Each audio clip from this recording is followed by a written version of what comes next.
சூப்பர்டா. யா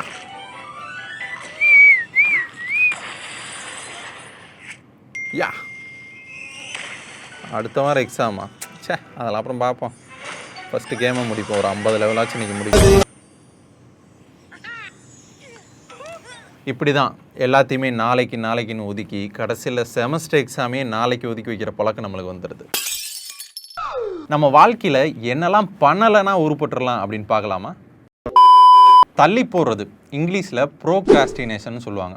இந்த தள்ளி போடுற பழக்கம் சின்ன வயசுலேருந்தே எல்லாருக்குள்ளேயுமே வந்துக்கிட்டே இருக்கும். இப்போ ஒரு ஹோம்ஒர்க் எழுதிட்டு வர சொன்னால் கூட அதுக்கு ஏதாவது ஒரு ரீசன் சொல்லி எழுதாமல் இருப்போம். ரெக்கார்ட் நோட்டை கடைசி வரைக்கும் இழுத்தடிச்சு தான் முடிப்போம். இந்த குணாதிசயம் நம்ம கூடயே தொத்தி வர்றதுனால என்ன ஆகுது அப்படின்னா, சில நேரங்களில் கல்யாணத்தை கூட ஒதுக்கி வைக்கிற ஒரு பழக்கம் வந்துடுது. ஆக்சுவலாக இந்த ப்ரோக்ராஸ்டினேஷன் எதனால் உருவாகுது தெரியுமா? ஃபஸ்ட்டு ரீசன் பயம், ஃபியர். இது எப்படி பண்ண போகிறோன்ற ஃபியர். அடுத்து சோம்பேறித்தனம். இது 2 விதமான மனிதர்களும் இருக்க தான் செய்கிறாங்க. இதுக்கு என்ன சொல்யூஷன் தெரியுமா? ஒன்றை செய், நன்றை செய், அதையும் இன்றை செய். Screen time.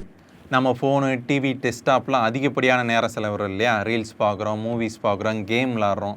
இதெல்லாம் நம்மளை அறியாமலே நாம் நினச்சதை செய்ய விடாமல் வேறு எல்லாத்தையும் செய்ய வைக்கும். நார்மலாக ஒரு ஷார்ட் 30 செகண்ட் தானே நம்ம நினச்சி பார்ப்போம். ஆனால் 3-4 மணி நேரம் ஆயிரம். கிட்டத்தட்ட 2-3 சீரீஸே முடிச்சிருக்கலாம். இதிலேருந்து நான் என்ன சொல்ல வரேன்னா, too much of anything is good for nothing. அளவுக்கு மீறினால் அமிர்தமும் நஞ்சு.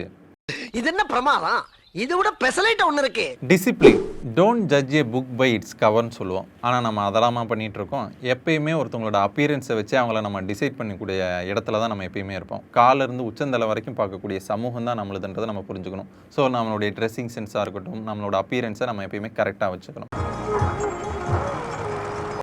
அப்பியரன்ஸ் மட்டும்தான் டிசிப்ளினா அப்படின்னு கேட்டிங்கன்னா கண்டிப்பாக கிடையாது. நம்மளுடைய பழக்க வழக்கங்கள், குணாதிசயங்கள், ஒரு விஷயத்தை நம்ம எப்படி செஞ்சு முடிக்கிறோம், நம்மளுடைய மாரல்ஸ் எப்படி இருக்குது, இதெல்லாம் தான் நம்மளுடைய டிசிப்ளினை மேட் பண்ணும்.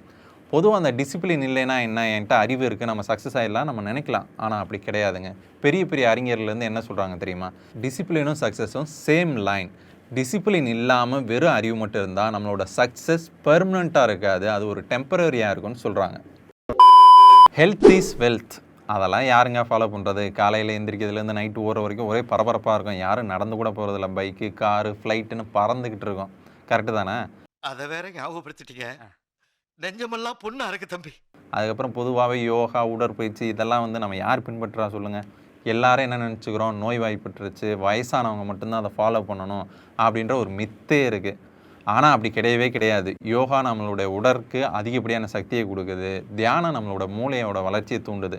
என்னடா அவன் பூமர் மாதிரி பேசிகிட்டு இருக்கானே அப்படின்னு சொல்லுவீங்க. ஆனால் நீங்கள் ஒத்துக்கிட்டாலும் ஒத்துக்கலைனாலும் இதான் நேசம்.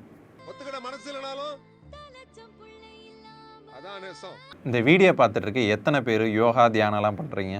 கமெண்ட் பண்ணுங்கள். பூமராகவே ஒன்று சொல்லி முடிக்கிறேன். சுவர் இருந்தால்தான் சித்திரம் வரைய முடியும். மறக்காம சர்ப்ரைஸ் பண்ணுங்க. தேங்க்யூ. Hi, Abba.